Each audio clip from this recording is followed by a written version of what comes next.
Sabe aquela sensação de querer desistir de algo? Algo em que a gente acreditava muito? Pois é, o livro de Hebreus, lá no Novo Testamento, foi escrito para pessoas que estavam se sentindo exatamente assim. Vamos mergulhar juntos nessa argumentação poderosa que o autor usa para tentar reacender uma fé que estava em crise? E essa pergunta, ela é o coração de tudo, né? Porque alguém tendo uma grande salvação bem ali, na sua frente, pensaria em dar um passo para trás. O autor não está só, sabe, escrevendo um tratado de teologia. Não, ele está intervindo numa crise real, tentando responder por que alguém abandonaria uma esperança tão incrível. É uma pergunta que, de certa forma, todo mundo já se fez em algum momento. Vamos tentar imaginar a cena. Pensa só. Uma comunidade de cristãos, de origem judaica, provavelmente enfrentando perseguição, sendo deixados de lado, e aí, claro, começam as dúvidas. Será que essa nova fé em Cristo vale mesmo a pena? Não seria mais fácil, mais seguro, só voltar para o que a gente já conhecia, voltar para os rituais, para as tradições de sempre? É para essa igreja cansada e esgotada que o autor dirige esse apelo tão urgente. E para responder essa crise toda, o autor não oferece respostas fáceis. Pelo contrário, ele constrói um caso passo a passo, como um advogado brilhante. A gente vai seguir essa linha de raciocínio dele, passando pela crise de fé, pela ideia de Cristo como a palavra final, o porquê de ele ter se tornado humano, a comparação com Moisés e, por fim, um aviso bem sério para ninguém se desviar. Então, o ponto de partida é esse, a crise. Para aqueles primeiros cristãos, a pergunta era direta e até meio brutal. Ok, quem é Jesus? Ele é só mais um profeta naquela longa história de Israel? Ou ele é a palavra final de Deus?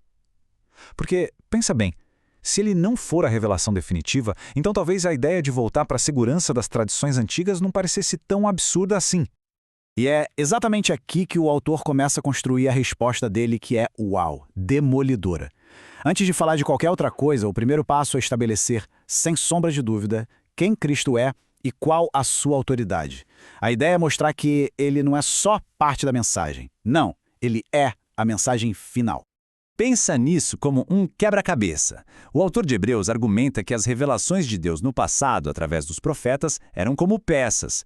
Peças importantes, verdadeiras, mas ainda assim peças soltas. Agora, em Cristo, a gente não recebeu só mais uma pecinha. Não, a gente recebeu a foto completa da caixa do quebra-cabeça, que finalmente faz todas as outras peças se encaixarem. E para não deixar nenhuma dúvida, o autor lista uma série de títulos e funções que pertencem unicamente ao Filho. Ele não é só um mensageiro. Ele é o herdeiro de tudo, o criador do universo, o sustentador de todas as coisas. E mais, ele não apenas reflete a glória de Deus, ele é o próprio resplendor dessa glória, a representação exata de quem Deus é. A linguagem usada aqui tem uma força impressionante. E aí vem o arremate final. Se até os anjos, os seres mais poderosos da criação, recebem a ordem de adorar o Filho, bom, aí o caso está encerrado, né? Isso coloca Cristo numa categoria completamente à parte. Ele não é apenas superior, ele é divino. Ok, mas ao estabelecer a divindade de Cristo, o autor cria um novo problema. Um paradoxo, na verdade, que ele precisa resolver imediatamente. Essa era a grande pedra de tropeço para eles. Numa mentalidade que valorizava poder e glória, a imagem de um Messias sofredor, crucificado, parecia fraqueza, uma contradição. Como é que o ser supremo pode ser rebaixado, humilhado e morto? O autor de Hebreus encara essa questão de frente. E a resposta dele é genial. Ele mostra que o sofrimento de Cristo não foi uma fraqueza, mas sim uma estratégia divina com 4 objetivos claros. Primeiro, se tornar humano para poder morrer por todos. Segundo, com a sua morte, destruir o poder daquele que reinava pela morte. Terceiro, libertar quem vivia como escravo do medo de morrer. E, finalmente, tudo isso o qualificou para ser o nosso representante perfeito, um sumo sacerdote que entende o que a gente passa. E aqui está a aplicação pessoal e poderosa disso tudo. O sofrimento dele não foi só um evento teológico distante.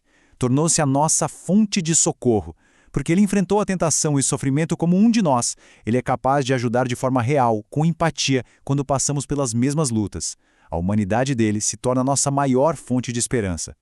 Muito bem. Depois de mostrar a superioridade de Cristo sobre os anjos, o autor vai tocar em outro pilar gigantesco da fé judaica: Moisés. Para muitos, ninguém poderia ser maior que Moisés, o grande legislador, aquele que falou com Deus face a face. A distinção que o autor faz é brilhante. Pense na casa de Deus como povo de Deus. Moisés, ele diz, foi um servo incrivelmente fiel dentro dessa casa. Mas Cristo, bom, Cristo é o filho que construiu a casa. E, como o autor argumenta, quem constrói a casa sempre tem mais honra do que a própria casa, certo? E é crucial entender isso. O autor não diminui Moisés. Pelo contrário, ele o elogia como fiel. A questão não é rebaixar Moisés, mas sim elevar Cristo à sua posição de direito. A autoridade de um servo, por mais fiel que seja, não se compara à autoridade do filho, o herdeiro. Depois de provar que Cristo é superior aos profetas, aos anjos e até a Moisés, o autor chega à conclusão inevitável de tudo isso. E é um aviso. Se a mensagem de Cristo é tão superior, então ignorá-la tem consequências muito maiores. O autor usa um exemplo histórico que seus leitores conheciam muito bem: a geração de israelitas que saiu do Egito. Eles viram milagres, ouviram a promessa de Deus de uma terra de descanso, mas na hora da decisão, eles duvidaram. A incredulidade deles os impediu de receber o que foi prometido. A lição é clara. É possível ouvir a promessa e, mesmo assim, ficar de fora por causa de um coração endurecido. E com essa citação, o autor traz a história antiga diretamente para o presente de seus leitores, e para o nosso também. A palavra hoje é a chave de tudo. A decisão de ouvir e crer não é algo que pode ser adiado. O mesmo convite e o mesmo perigo que existiam lá no deserto existem hoje. E assim, essa análise toda nos deixa com esta reflexão final. Se Cristo é de fato a palavra final de Deus, superior a tudo que veio antes, isso exige mais do que uma admiração passageira, exige uma fé que persevera, uma confiança que não se desvia diante da dificuldade ou da dúvida. A questão, então, não é apenas em que se acredita sobre Cristo, mas como essa crença molda a nossa perseverança, hoje.